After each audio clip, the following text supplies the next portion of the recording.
Hello, students. In continuation of the topic of dual nature of matter and radiation discussed in last class, today I am going to talk about photoelectric effect, which suggests the particle nature of radiation.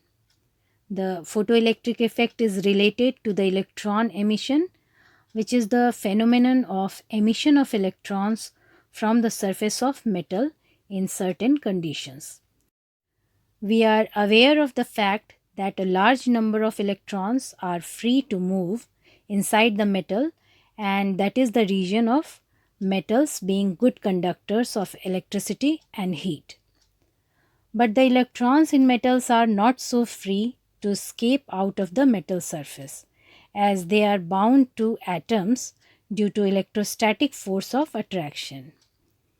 This is termed as surface barrier. So, at room temperature, usually electrons do not leave the metal surface. Whenever an electron acquires some extra energy, it tends to escape out of the metal surface. And if this acquired energy is sufficiently enough, then electron actually ejects out of the metal surface, overcoming the electrostatic force of attraction or overcoming the surface barrier. The minimum energy required by an electron to just escape out of the metal surface is called the work function of that metal. Work function is denoted by phi naught and it is measured in electron volt. 1 electron volt is equal to 1.6 into 10 to the power minus 19 joule.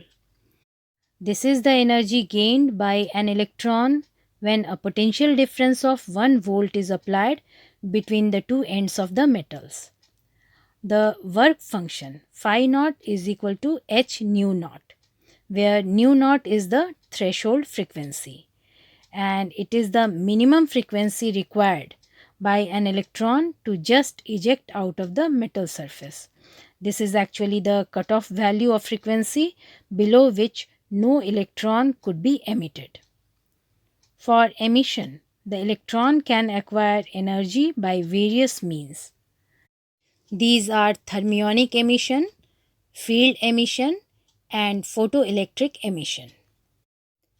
In thermionic emission, metal is heated, so the electrons acquire energy by means of thermal energy.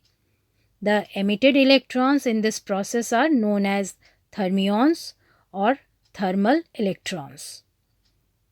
In field emission, very strong electric field of the order of 10 to the power 8 volt per meter is applied to the metal to increase the energy of electrons.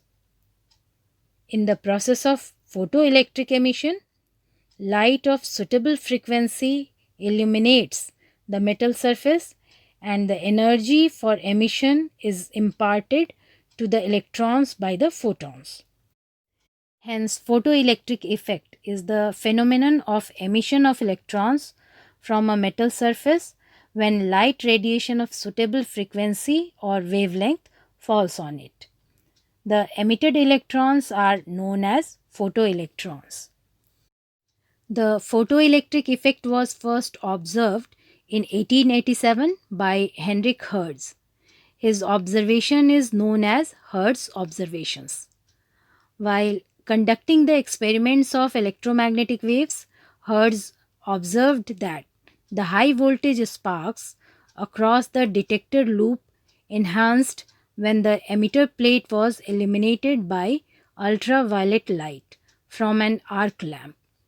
This suggested that enhancement or increase in sparks is due to emission of electrons. Later, Lenard observed that when ultraviolet radiations were allowed to fall on the emitter plate of an evacuated glass tube enclosing two electrodes, current flows in the external circuit.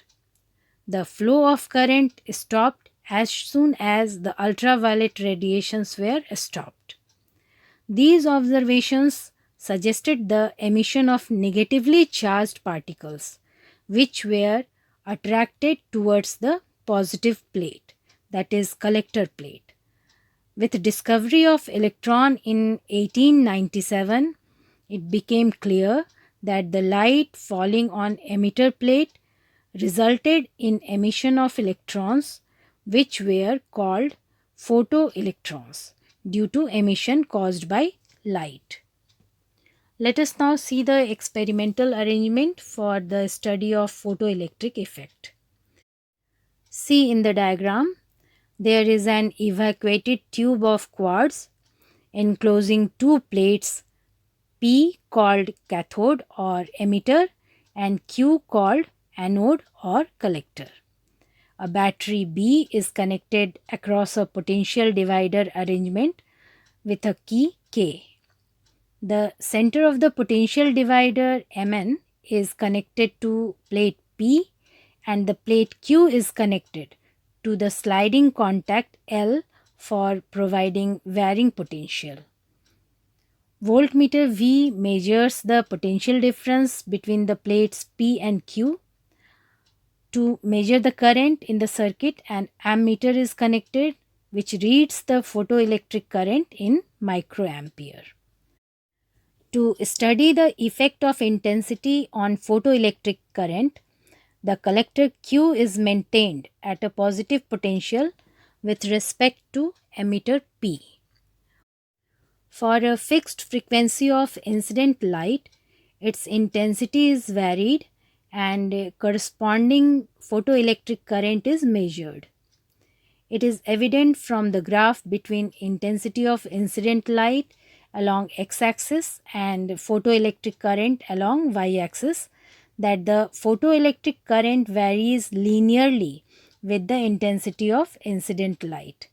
It means the number of photoelectrons emitted per second is directly proportional to the intensity of the incident light. Higher the intensity of incident light, more number of electrons are emitted per second. Now to study the effect of potential on photoelectric current. First, the potential of collector Q is made 0 and light of fixed frequency and fixed intensity is allowed to fall on the emitter. A current is observed as some of the electrons have sufficiently large energy of emission. Now the positive potential of collector is gradually increased, then current also increases gradually. But a stage comes when the current attains maximum value and there is no further increase in its value. This maximum value of current is called saturation current. At this stage, all the emitted photoelectrons reach the collector. Now the potential of collector is made negative with respect to emitter and further made more negative gradually. Then there is a sharp decrease in current and a stage comes when current becomes 0 sharply. The negative potential of collector at which there is no current, that is 0 current, is called cutoff potential or stopping potential. So the stopping potential is that negative potential of the collector which is capable of stopping even the most energetic photoelectrons. This suggests the maximum kinetic energy of photoelectrons, which is E maximum is equal to E V naught, or half mv maximum square is equal to E V naught. Now we consider the Einstein photoelectric equation. We have seen the energy associated with photon of frequency nu, which is equal to h nu, that is E is equal to h nu. When radiation with this energy falls on a metal surface, the electron acquiring enough energy from it ejects out of the metal surface, overcoming the surface barrier with a velocity, and then E is equal to h nu is equal to phi naught plus half m v maximum square, where phi naught is the work function.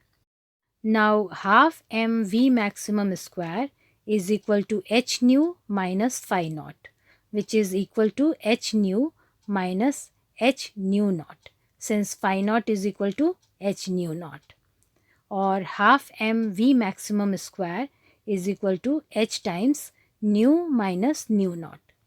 This relation is known as Einstein's photoelectric equation. Here nu naught is the threshold frequency. Now we can summarize the laws of photoelectric emission. For a given metal and frequency of incident radiation, the number of photoelectrons ejected per second is directly proportional to the intensity of the incident light. For a given metal, there exists a certain minimum frequency of the incident radiation below which no emission of photoelectrons takes place. This frequency is called threshold frequency. Above threshold frequency, the maximum kinetic energy of the photoelectrons is independent of the intensity of the incident light but depends only upon the frequency or wavelength of the incident light. The photoelectric emission is an instantaneous process. The time lag between the incident radiation and emission of photoelectrons is very small, less than even 10 to the power minus 9 seconds. So this completes the dual nature of matter and radiation and photoelectric effect.